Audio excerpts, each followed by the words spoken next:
ಕನ್ನಡದ ದೀಪ.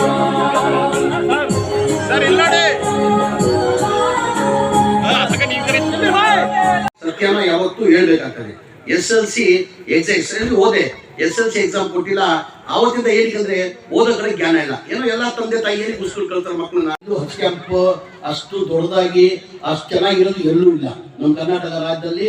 ಈ ಕಾಂಗ್ರೆಸ್ ಸರ್ಕಾರ ಬಂದಾದ್ಮೇಲೆ ಸಿದ್ದರಾಮಯ್ಯ ಅವರು ಅಲಾಟ್ ಮಾಡಿನ ಬಹಳ ಚೆನ್ನಾಗಿ ಕಟ್ಟೋಣ ಹಜ್ ಕ್ಯಾಂಪ್ ಅಂತ ಎಲ್ಲರೂ ಗೊತ್ತಿರೋದು. ಅದೇನಾಗ್ತದೆ, ವರ್ಷಕ್ಕೆ ಒಂದ್ಸತಿ ನಾವು ಹಾದಿಗಳು ಹೋಗ್ತಾನೆ, ಅದಾದ್ಮೇಲೆ ವರ್ಷಕ್ಕೆ 12 ತಿಂಗಳಲ್ಲಿ ಒಂದೇ ತಿಂಗಳು ನಿಂತೀನಿ ಯೂಸ್ ಆಗ. ನಾನು ಭಾವಿಸ್ತಾ ಇದ್ದೀನಿ, ತಾವು ಭಾವಿಸ್ತಾ ಇದ್ದೀರಾ. ಇವತ್ತೇನು ಕಟ್ಟಡನ ಉರಾಗಿ ರೆಸಿಡೆನ್ಸ್ ಸ್ಕೂಲ್ ಕಟ್ಟಡನ ಇವತ್ತು ಇನಾಗ್ರೇಷನ್ ನಾನು ವೆಂಕಟೇಶನ್ ಅವರು ಮಾಡಿದ್ದಾರೆ. ನಾನು ಮಂತ್ರಿ ಆದ್ಮೇಲೆ ನನಗೆ ಹೆಚ್ಚಿನ ಏನೇನೇನು ಮುಂದಿನ ದಿನಗಳಲ್ಲಿ ಏನೇನು ಅಭಿವೃದ್ಧಿ ಆಗಬೇಕು ಶಾಲೆಗೆ ಅಗತ್ಯ ಇರ್ತಕ್ಕಂಥದ್ದು ಅಂತೇಳಿ ನೀರಿನ ನಕ್ಷೆ ತಯಾರು ಮಾಡಿಕೊಂಡು ಸುಮಾರು ಅದಕ್ಕೆ 23 ಕೋಟಿ ರೂಪಾಯಿ ಅಂದಾಜು ಪಟ್ಟಿಯನ್ನು ಅವರು ತಯಾರು ಮಾಡಿಕೊಂಡಿದ್ದಾರೆ.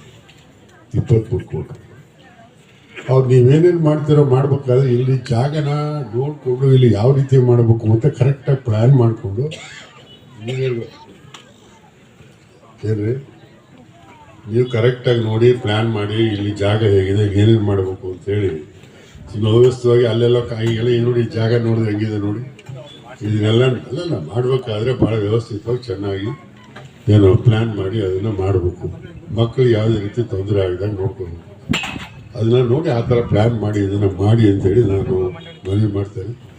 ನನ್ನಲ್ಲಿ ಏನಪ್ಪ ನೀವು ಮಾಡಿದ್ಮೇಲೆ ನಂಗೆ ಒಂದು ಸಲ ತೋರಿಸಿ ಈ ಜಾಗಕ್ಕೆ ಅನುಗುಣವಾಗಿ ನೀವು ಏನೇನು ಮಾಡಿದ್ದೀರಿ ಅಂತೇಳಿ ನನಗೆ ತೋರಿಸಿ ನಾನು ನೋಡ್ಬಿಟ್ಟು ಅದನ್ನು ಸರಿ ಇದ್ದರೆ ಸರಿ ಅಂತ ಹೇಳ್ತೀನಿ, ಅಥವಾ ಇದನ್ನ ತಿದ್ದುಪಡಿ ಅಮ್ಮ ಅಂತ ಆಗ್ಬೇಕು ಅದನ್ನು ಮಾಡ್ತಕ್ಕಂಥ ಕೆಲಸ ಮಾಡೋಣ. ಸರ್ಕಾರದ ಹಣ ಏನು ಕರೆಕ್ಟಾಗಿ ಸದುಪಯೋಗ ಆಗಬೇಕು, ಮಕ್ಕಳಿಗೆ ಅನುಕೂಲ ಆಗಬೇಕು.